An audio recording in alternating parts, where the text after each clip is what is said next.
संभालना उसका मुकद्दर। दुनिया ने वो दिन भी देखा जब मुसलमानों को अल्लाह ने दौलत दी, हुकूमत दी, तख्त दिया, ताज दिया, मुसलमान नमाज छोड़कर बागी हो गए, नमाज छोड़कर बागी हो गए, बगावत की तरफ गए। तो अल्लाह ने हलाकू और चंगेज खान का बड़ा लश्कर मुसल्लत किया। तो कुछ वली लोग बीच में आ गए, अल्लाह के वली लोग, कि हम मुकाबला करेंगे किससे? हलाकू चंगेज खान से। जैसे वो मुकाबले में आए वो वली हट गए, नहीं किया मुकाबला। लोगों ने पूछा अल्लाह वालों रूहानियत क्या होगी, क्यों मुकाबला नहीं करते? कहा रिजालुल गैब की रूहें तो इनके सर पर है, और वो रूहें कह रही जिसको हम सुनते हुए सुन रहे हैं, वो रूहें कहती है इन काफिरों से, ए काफिरों इन फासिकों को खत्म कर दो। ए काफिरों, हलाकू चंगेज खान की फौज के सर पे किसकी रूहें हैं? वलियों की रूहें। और क्या कह रही है? ए काफिरों इन फासिकों को, बदकारों को खत्म कर दो।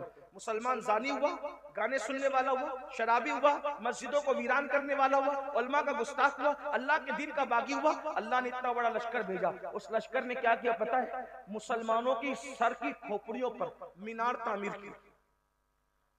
यानी जब अल्लाह से बगावत करोगे तो अल्लाह के फैसले क्या होंगे ये वही जानता। जब खुदा के साथ सरकशी करोगे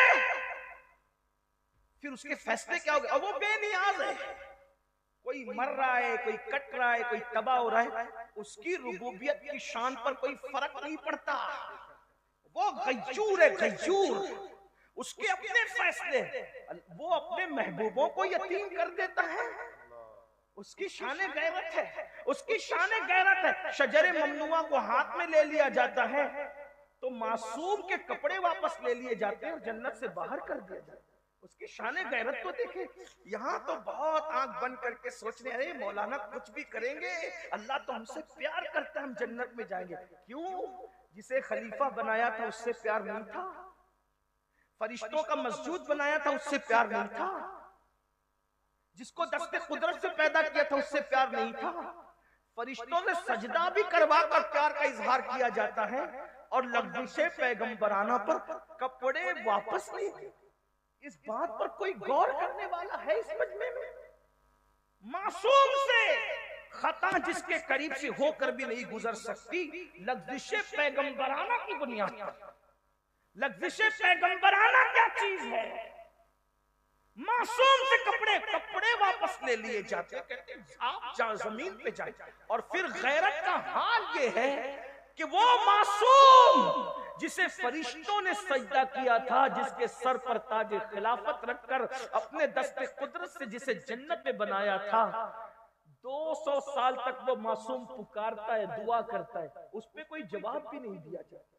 गौर तो करें, हम पापी अपनी रातों का जायजा लें, हम मुजरिम अपने दिनों का जायजा लें। सोचो हमसे बड़ा झूठा कौन होगा दुनिया में? हम तो झूठ बोलने को गुनाह भी तसव्वुर नहीं करते, औरतों पे पाप की नजरें डालने को गुनाह भी तसव्वुर नहीं करते, हाँ हराम लुक्मा खाने को गुनाह भी तसव्वुर नहीं करते। कितने जराइम करके जन्नत के दूल्हा बन के बैठे कि मौलाना इतना मायूस मत करो हमें, अरे हम जन्नत में नहीं जाएंगे तो कौन जन्नत में? मैं कहता हूं मासूम को लफ्ज़े पैगंबराना पर कपड़े वापस लेके अगर जन्नत से बाहर निकाला जा रहा है, कोई नफरत नहीं है, कोई अदावत नहीं है, हमारी इबरत है। ये सिर्फ हमारी कि हम सजदा भी करवाते हैं, और अगर गैरत पर आ जाए, गैरत का इजहार करें, तो फिर जन्नत के बाहर करके 200 साल तक के दुआ का जवाब भी नहीं देते, आंसू बहाए जाते हैं दुआ का जवाब। सोचो मुसलमानों, हम क्या हैं? अपनी रातें देखो, अपने दिन देखो। याद रखना, यहाँ कितने भी ऐश आराम कर लो, जब मर के आंखें बंद होगी तो इस ख्वाब से, इस गफलत से आंखें खुलेगी कि मैं तो धोखे में था, मैं तो अपने आप को धोखा दे रहा था, मैं तो अपने आप को फरेब दे रहा था। मेरे भाइयों रहम कर लो, ये सुन्नी इज्तिमा जिन मुंतज़मीन ने मुनक्किद किया है, अल्लाह उनकी उम्रें दराज करे। आप आए, अल्लाह तुम्हारी उम्रें दराज करे। इन उलमा मशाइख की उम्र अल्लाह दराज करे।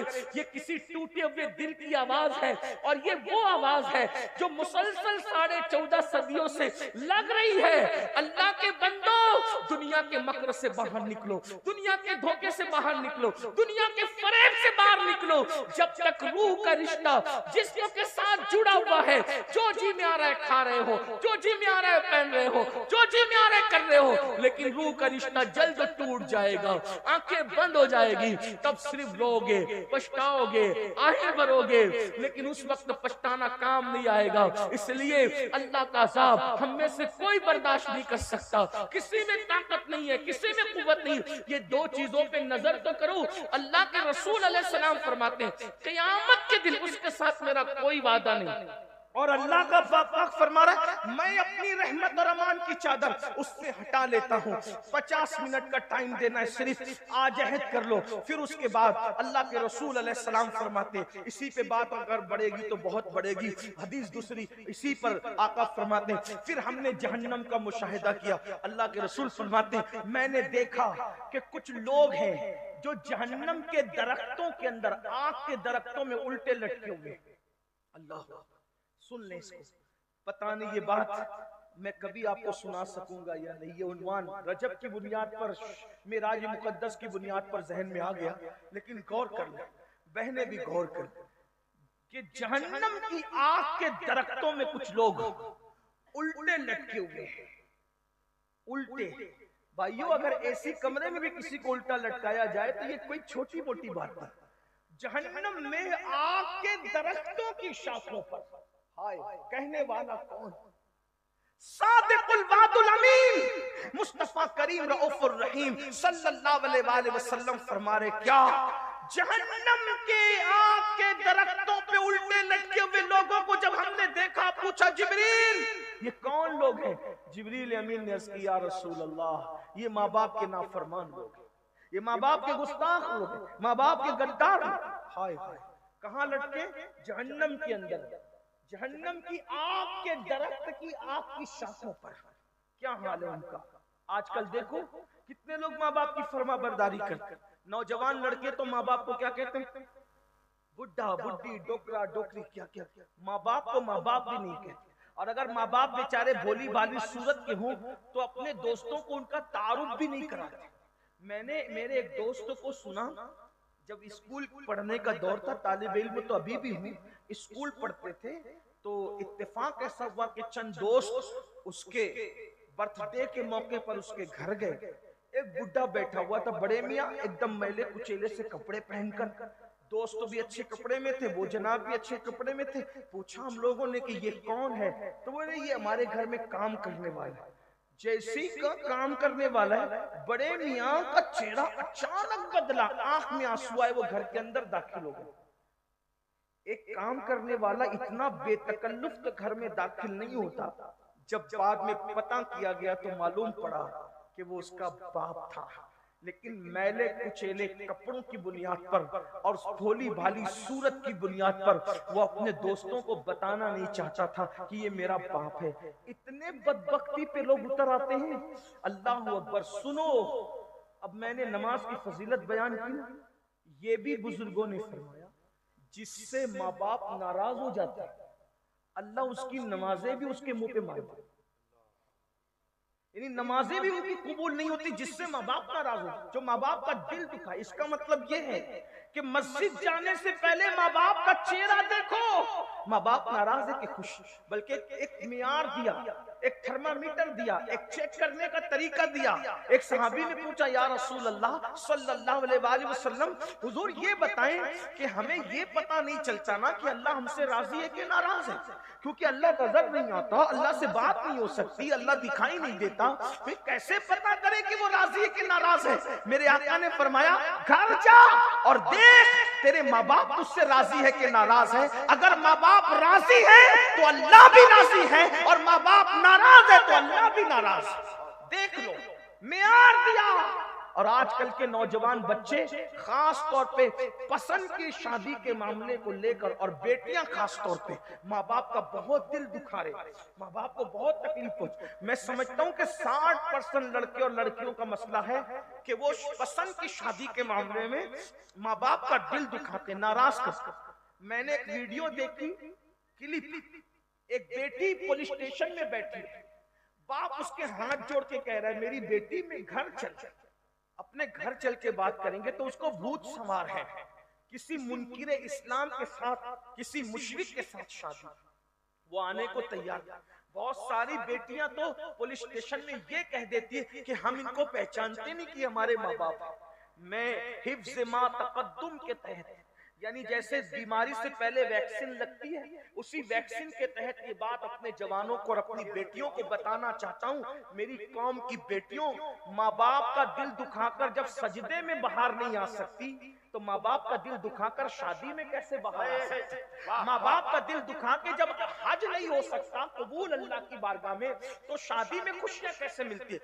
जिंदगी में जब भी तुम अपने माँ बाप का दिल दुखाओगे तो दुनिया में अल्लाह तुमसे खुशी छीन लेगा, कभी तुम्हें खुशी नहीं देगा। माँ बाप का दिल दुखाने वाले दर दर के भिखारी बनते हैं, उनका बुढ़ापा बड़ा दर्दनाक आता है। माँ बाप का दिल दुखाने वाला कभी किसी से राहत नहीं पाता, कभी किसी से सुकून नहीं पाता। याद रखना, सब लुटाना पड़े लुटा दो, मगर कभी माँ बाप का दिल मत दुखाना, इसलिए कि जो माँ बाप का दिल दुखाता है अल्लाह उसको दुनिया ही में जलील करके जिल्लत की मौत अता करता है। और ये भी सुन लो, जो माँ बाप का दिल दुखाता है मरते वक्त उसकी जबान पे कभी कलमे तैयबा जारी नहीं होता। हम तो देख रहे हैं ना, इस दुनिया में रोजाना अलग शहर जाते हैं, हजारों लोगों से मुलाकात होती है, मगर अल्लाह अकबर, बड़ी माजरत के साथ दुनियादार तो दुनियादार, कुछ लोग दीनदार कहला कर भी आज माँ बाप की वो इज्जत नहीं कर पा रहे हैं जैसी इज्जत करने का उनका हक था। कुछ लोग क्या समझते हैं, रोटी कपड़ा मकान माँ बाप को दे दो, बहुत बड़ा तीर मार लिया। याद रखना, सिर्फ रोटी कपड़ा मकान देने पर माँ बाप का हक अदा नहीं होता।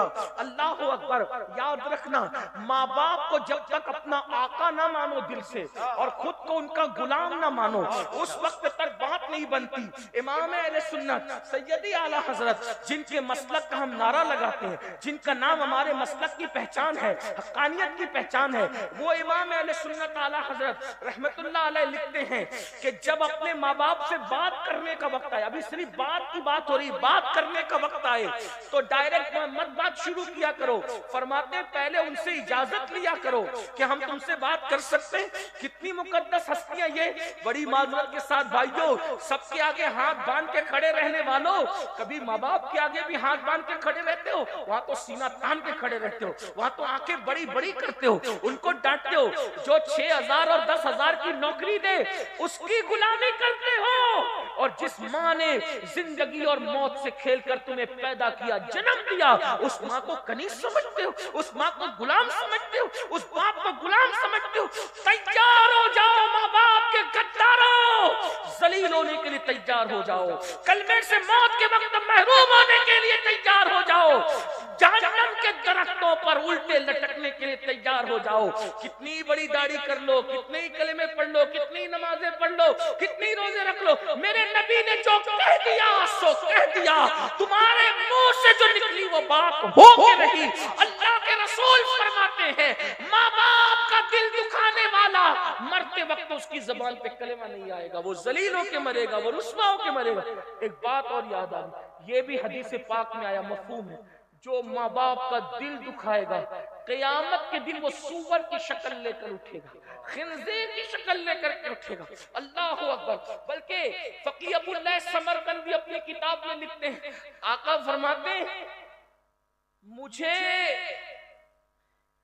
इतनी तकलीफ किसी के मामले में नहीं होती जितनी तकलीफ माँ बाप का दिल दुखाने के मामले में होती है। आका फरमाते हैं, मैं अल्लाह की बारगाह में अर्जी करूंगा। तवज्जो करो, ये फकीर लिख रहे हैं समरकंदी, और ये फिक़ह हनफी के बहुत बड़े इमाम हैं। और किताब का नाम भी सुन ले ताकि लोगों को ये ना लगे कि मैं कोई मुबालगा कर रहा हूँ। उर्रतुल उयून नाम की किताब है, अब तो उर्दू में भी शाये हुई है, उसको देखना, इंटरनेट पे देखना। तवज्जो करना, तवज्जो कीजिए। आका फरमाते हैं, मैं अल्लाह की बारगाह में माँ बाप के गुस्ताख, नाफरमान और गद्दारों के लिए सिफारिश करूंगा, सजदा करूंगा अर्श के नीचे। अल्लाह फरमाएगा महबूब आप उनके लिए तकलीफ मत कीजिए। अल्लाह के रसूल को अल्लाह कहेगा महबूब आप उनके लिए सिफारिश ना करें, आप तकलीफ ना फरमाएं। आका फरमाते फिर मैं सजदे से सर उठाऊंगा और मैं जन्नत में रहूंगा तो मैं वो माँ बाप के गद्दार और नाफरमान भुला दिए जाएंगे, मुझसे भुला दिए जाएंगे। क्योंकि अल्लाह पाक फरमाता है कि हम आपको नहीं भुलाएंगे मगर जो चाहेंगे भुला देंगे, जिसमें हिकमत होगी भुला देंगे। हुजूर फरमाते हैं कि मेरे ज़हन से वो भुला दिए जाएंगे।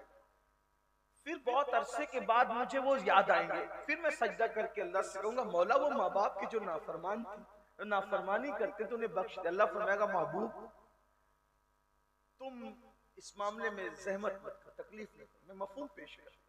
दूसरी बार भी हबीब को रोका जाएगा, महबूब तवज्जो करिए, गौर फरमाइए, मुसलमानों किस रास्ते जा रहे हो? मेरे जवानों, मुंबई में काम करने जाते हो, कलकत्ता में काम करने जाते हो, दिल्ली में काम करने जाते हो, सऊदी और दुबई और यमन कहाँ का काम करने जाते हो। इधर तुम्हारे माँ बाप इंतजार करते हैं कि मेरे बेटे का खैरियत का फोन तो आए। लोग खैरियत का फोन भी नहीं करते अपने माँ बाप। जिन लड़कियों से नाजायज ताल्लुकात कायम कर रखे 3-3 घंटा उनको मनाते रहते हैं और माँ बाप को कोई झूठे मुंह भी पूछने को तैयार नहीं। और अल्लाह के रसूल क्या फरमाते मैं दूसरी बार सजदा करूंगा, मेरा अल्लाह फरमाएगा हबीब आप जहमत ना फरमाए, रोक दिया जाए। हालांकि इसमें अरबी अल्फाज हुजूर अलैहि सलाम ने कुछ और फरमाए, मैं बहुत अदब के बाद दायरे में उसका सिर्फ मफहूम पेश कर रहा हूं। फिर आका फरमाते तीसरी बार में वो याद आएंगे, फिर मैं सजदा करूंगा, मैं अल्लाह की बारगाह में अर्ज करूंगा मौला उनके माँ बाप मुझे बता दे, ये जो नाफरमान लोग हैं उनके माँ बाप मुझे बता दे तो मैं उनको मना लूं। आका को यानी अपने माँ बाप से ज्यादा हुजूर हमसे प्यार करते हैं। माँ बाप नाराज होकर बैठे हैं जन्नत में और नाफरमान जहन्नम में, और आका 3 बार सिफारिश कर चुके हैं और अल्लाह पाक अपने हबीब को रोक रहा है कि महबूब अभी आप ये सिफारिश न करें। हत्ता के तीसरी मर्तबा जब सिफारिश करके आका फरमाए अर्ज करेंगे मौला इनके माँ बाप को बता दे, मैं इनसे मुलाकात करके उनको मना लूं, तो अल्लाह पाक माँ बाप से मिलाएगा और फिर आका फरमाते मैं उनके माँ बाप को लूंगा और साथ में ले करके कहूंगा देखो तो सही तुम्हारे बच्चों का हाल क्या है।